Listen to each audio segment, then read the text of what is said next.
gave a great banquet for 1,000 of his nobles and drank wine with them.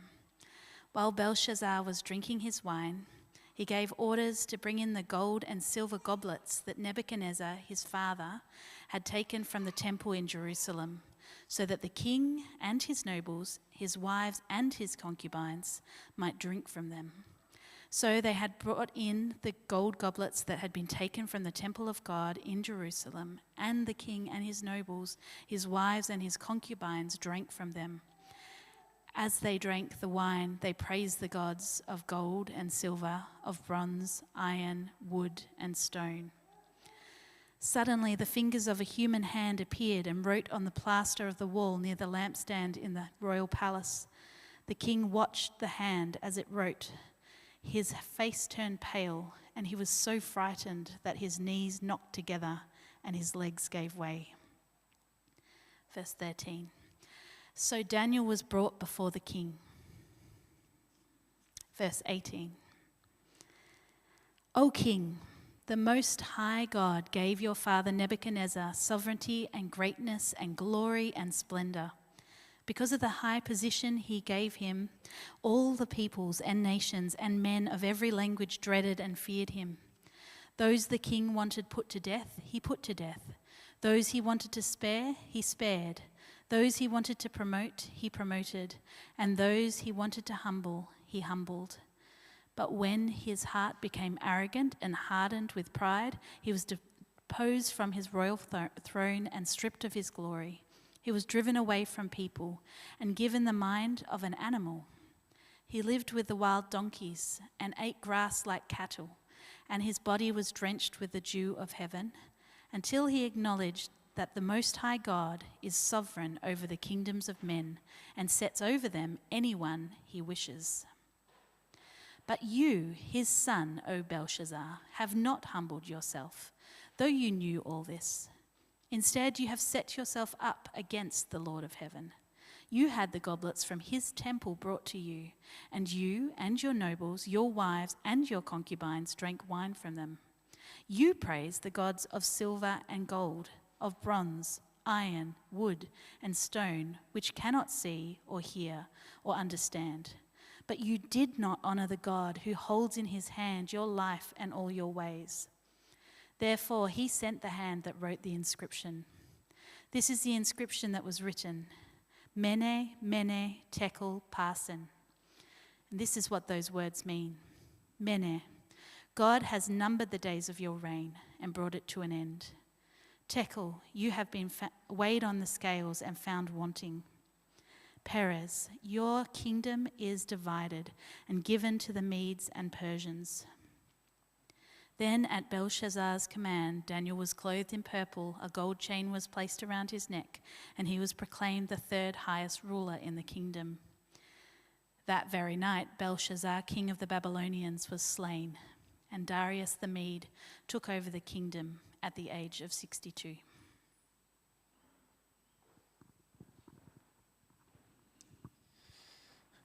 Thank you.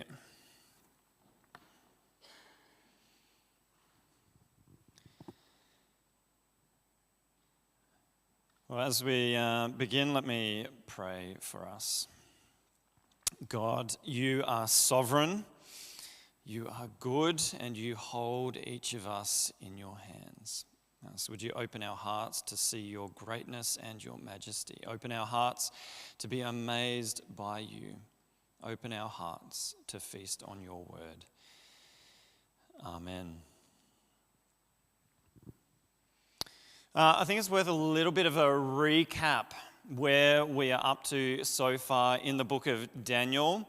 If you weren't here, in chapter 1, we meet Daniel and his three friends. They're dragged off to Babylon from Jerusalem after Jerusalem is demolished, smashed, beaten. In that chapter, we heard that it's not really about being really, really good looking. It is not about your looks. It's not about your diet even. It's not about him going vegetarian. It is about the resolution that Daniel is able to make because he knows of God's faithfulness.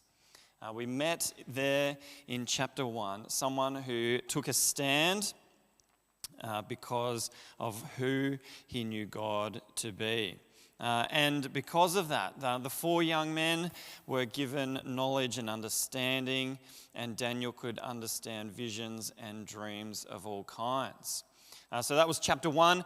In chapter 2, we have King Nebuchadnezzar has a dream. He doesn't tell anyone what his dream is about, but he says, you need to tell me what my dream was, this mysterious dream that no one knows. Tell me what my dream was, and then interpret it. Everyone says, no, well, there's no way we can do that. But Daniel steps up, and he's able to not only know this mysterious dream, but to interpret it as well. But he does that because Daniel gathers with his friends and he prays first. He trusts in God. He pleads to God for mercy, and not just for his own sake, but for the sake of the others around him who aren't necessarily even on his side. He saves others through his work. In chapter 3, King Nebuchadnezzar makes this statue and forces everyone to bow down to it. And there we don't hear anything about Daniel at all. There is no mention of Daniel in chapter 3. It is about Shadrach, Meshach, and Abednego refusing to bow down to this thing. They are then thrown into the furnace. And it's there that there's another in the fire. There is someone else there protecting them and bringing them through. And here now in chapter 4 and chapter 5, Daniel speaks the hard truth to people in power. He speaks truth to power. First in chapter 4, it's to King Nebuchadnezzar, and then we hear about the highs and lows of the end of his reign and how things pan out for Nebuchadnezzar. So that's the end of his time we see in chapter 4. In there, he has another dream, and King Nebuchadnezzar's not worried about this dream. He thinks, oh yeah, that's fine. But Daniel's like, nope, this is not a good one, and there's a bit of a fall. But then he is restored after some time. And then in chapter 5, he is again called on to speak truth to power. King Belshazzar sees the writing on the wall. Don't we love that phrase? The writing's on the wall. I heard it yesterday. Someone just in passing. I heard it yesterday. I was at the shops waiting for Emmy, who was at gymnastics. And I walked past someone and they're like, oh yeah, the writing's on the wall for that. I'm like, what? We still use that phrase. It comes from this story in Daniel. This is the origin of that phrase, and we are still using it to this day. Belshazzar there he's probably already intoxicated, but he sees the writing on the wall and his legs really start to give way. No one can interpret it. No one knows what this writing on the wall is, but Daniel is called in and he makes it look pretty easy. Now, in their defense, in Aramaic and in Hebrew, the language that this would have been, there's no vowels that are written. So when there is writing, at the time, it was just consonants. And so that meant there was a little bit of ambiguity about whether these were the noun forms or the verb forms of these words. And so, yes, they could have read the words on the wall, but what they might have just read is something like $1, $1, 1 cent, 50 cents. That doesn't make much sense, right? But if it's in the verb form, then it is numbered, weighed, divided. And there we have Daniel's interpretation. We actually know from history, from archaeology, that the city of Babylon was under siege at the time. And it makes you wonder, why is he holding a massive party for 1,000 of his best friends when the city's under siege and having a whole lot of wine? Why is he doing this? Because it would have been at that time that the army that was surrounding them actually diverted the river that was flowing through Babylon, which meant it was just wading depth for them to walk through and straight into the city while they're all sleeping or while they're all drunk and take over the city. So that's what we know. That's the context of where we're up to. And throughout all of these chapters so far, we can see that Daniel is a wonderful example to us. And we shouldn't make Daniel into this unattainable hero figure. Everything that Daniel does are things that are available to us as well. All he did, he learnt from the Bible about God. He learnt from the scriptures about who God is. He prayed. He prayed with other people around him. He learnt about the surrounding culture. He's living in Babylon. He just learns about the people. He cares about the people around him. And he works diligently in the job that he's given. That is not unattainable to any of us. Simple things that Daniel did. And then we hear in chapter 4 and 5, he spoke the truth. He was just faithful and confident in God. And so God is the real hero in the book of Daniel. If anything, Daniel does away with our cheap excuses in every age and stage of life. So in chapter 1, he's like 15 or 16 years old. You know, he's not an adult. He can't get his P's to go and drive yet. You know, how is he supposed to do anything meaningful when he has to take public transport to and from everything? No one's going to take him seriously. You know, he's too restricted. No, he does away with that excuse of, I'm too young. In chapter 2, he's super busy with study and work pressures. You know, he's got this deadline to get this dream interpretation in on time. How is he supposed to cope with all the stress of this? You know, he's not pursuing his passions. He's not able to, get up at the time of day that he wants to and do his, morning routine and all of the things. He can't prioritize the way that he would like to. No, Daniel does away with that excuse of I'm too stressed or busy or tired. In chapter 3, it's all of Daniel's mates who are getting the spotlight. So right when his career is meant to be taking off, his colleagues get all of the credit. What a letdown. Surely it's okay to indulge just for a little bit and wallow in self-pity while others are succeeding. Maybe let loose with a bit of a midlife crisis along the way. No.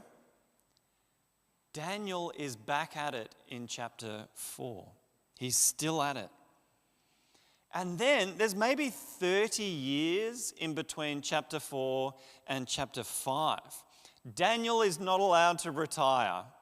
He gets dragged back out, and the integrity of his faith keeps getting tested.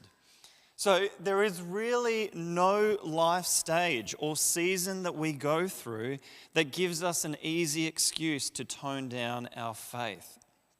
For us, some of the specifics might look different. We don't live in Babylon, but those basics of turning to God in prayer, being obedient to the ethic of the scriptures, and speaking up when the opportunity arises. There's no convenient excuse to fob off those things. Whatever excuses I can come up with, Daniel has a better excuse, and yet he never takes the easy, comfortable option. He is committed, he is devoted, he prioritizes everything in life around the central thing, his faith, which then permeates into every other aspect of life. So there's a lot that you can learn from chapter 4 and chapter 5. But it is not about the writing, and it's not about the wall. It's, strangely enough, it's about the hand. It's not about the writing on the wall. It's more about the hand. There's lots of things that we could get bogged down into, and it's worth talking about some of these things along the way. Speaking truth to power is a theme through these chapters, that it is important to speak up when it is right and good.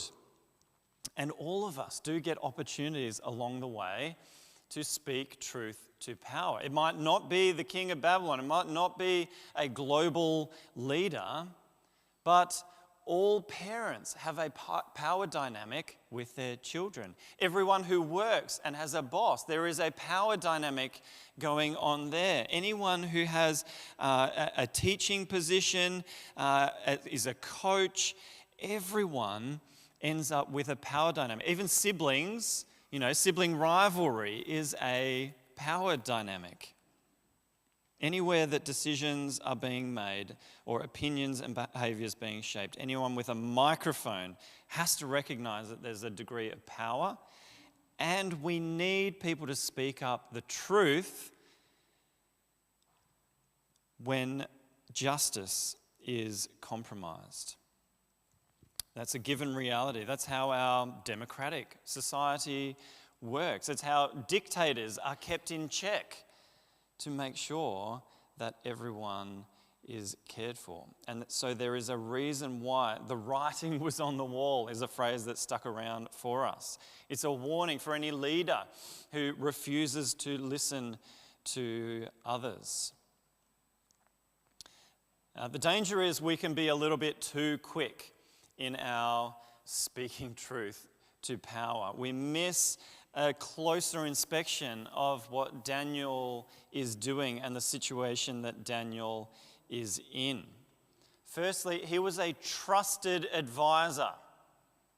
Trusted advisor. He had the place. He was invited in. He was asked before he gave this speaking truth to power. He had a reputation already. He didn't need to go out with a website or a digital promotional campaign. It was word of mouth. People trusted him. People asked for him because he was an authority on spiritual matters. He was seen as an authority, and people came to him. He wasn't taking potshots from the outside. Sadly, there is a little bit too much of Christians taking potshots from the outside when it is not invited. Just now we've had an earthquake over in Morocco, and I'm not sure what's happening with that, but other times there have been earthquakes and people have said this is God's judgment for X, Y, and Z sins of the city. Does that get listened to? No, because often it is not invited. People haven't been in a place of being a trusted spiritual authority and to be able to listen and hear and then speak. Too many people put the writing on the wall themselves. They write the message up. Rather than what Daniel did, he didn't write that message on the wall. He came in and interpreted what God had written up on the wall.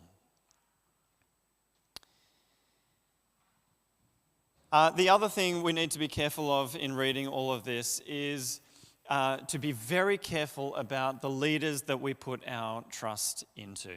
You might look at King Nebuchadnezzar, and he's actually really open to the living God, and he champions God's cause, and he shows that God is amazing and all-powerful.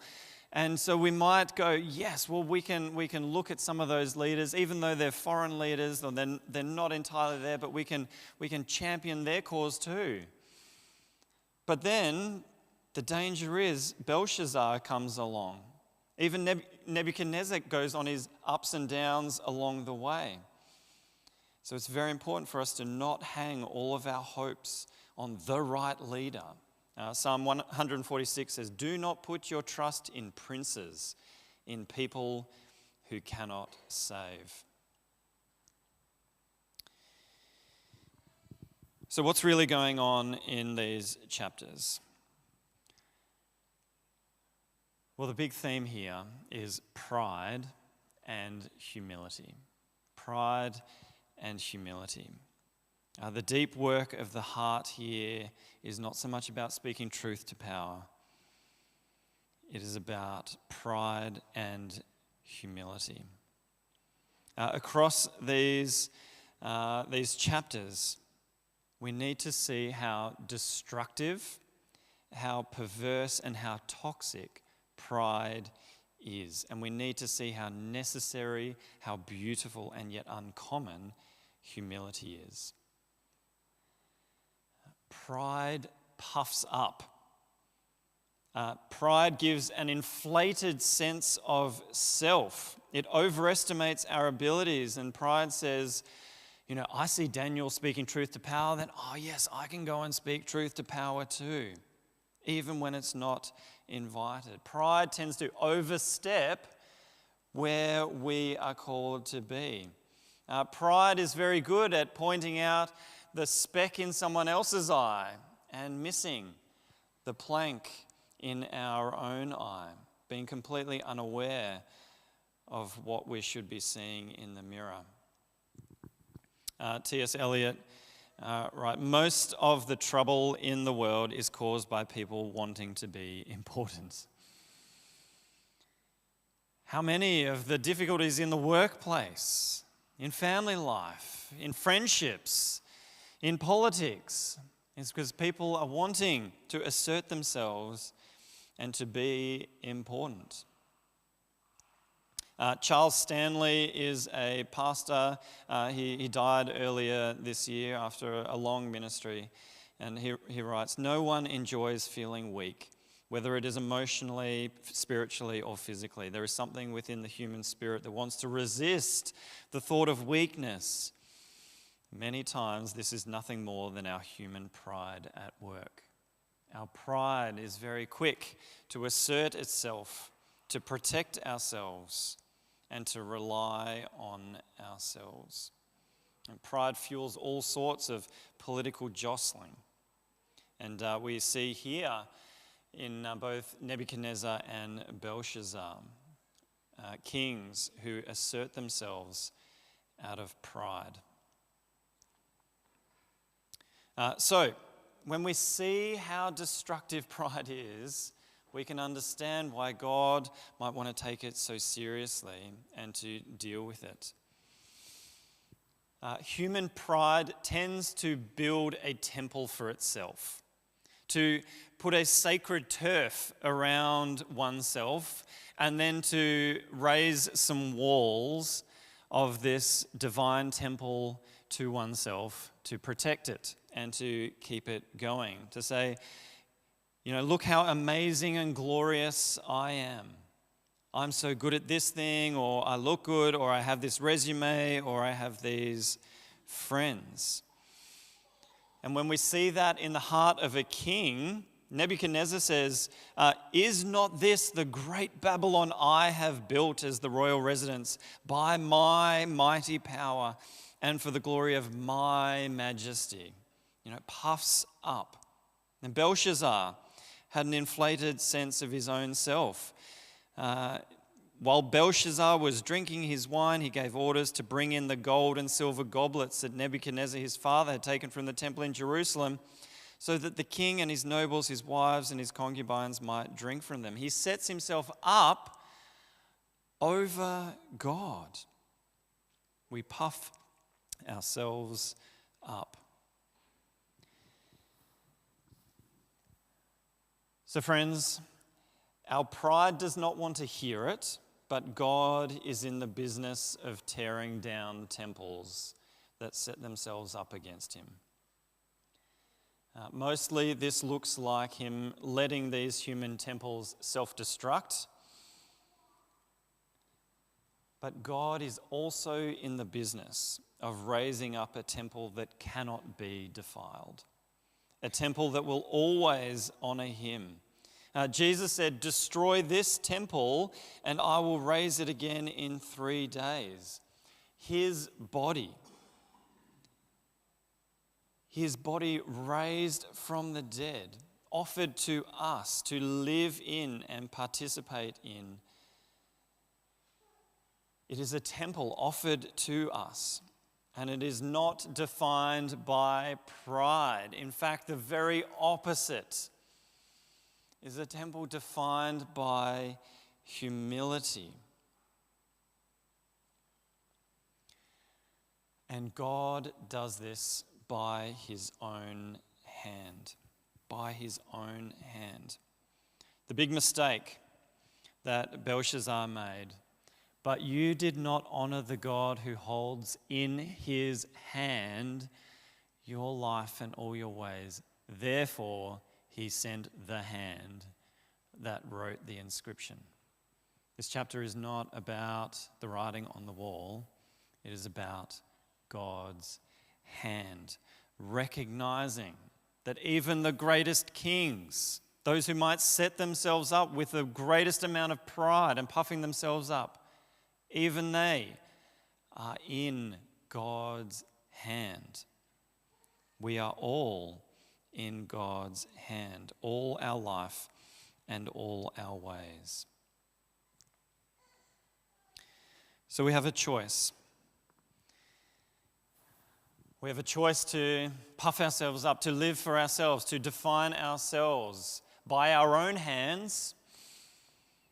We can claim, "Here's the life that I've defined and the life that I've accomplished by my own hands." Or we can come in humility and know that God holds us in his hand and all of our ways. Because the extraordinary thing is that God went first. God did lower himself. He came to serve. He saw our raised pride and he came in underneath it. What a way to untie the knot of our heart and to live in humility ourselves. God came to honor the little ones, the humble ones who have no choice, can't puff themselves up with pride and stand on their own accomplishments. God came in humility. So as it says in 1 Peter, "Humble yourselves therefore under God's mighty hand, that he may lift you up in due time." You don't need to lift yourself up. You don't need to carry yourself. You don't need to assert your pride. You can humble yourself because God will lift you up in due time. Amen. I'd like to give us some time now, before we sing together. I'd like to give us some time praying together. So make a little group, 4 or 5 people, and spend some time praying for what we've just heard. How do we live serving? How do we live humbly? How do we live praying like Daniel? Simple, hearing the scriptures, praying together with others, and living for him. So we'll take a few moments and hear God's voice together. Maybe you get a sense or a picture. Share that with the group and pray into that as well. We'll give you some time to do that, and then we'll sing. So go, make some little groups. We're going to make on Zoom, we'll make a little breakout room, so you can jump on that and pray together on Zoom as well, and we'll come back soon.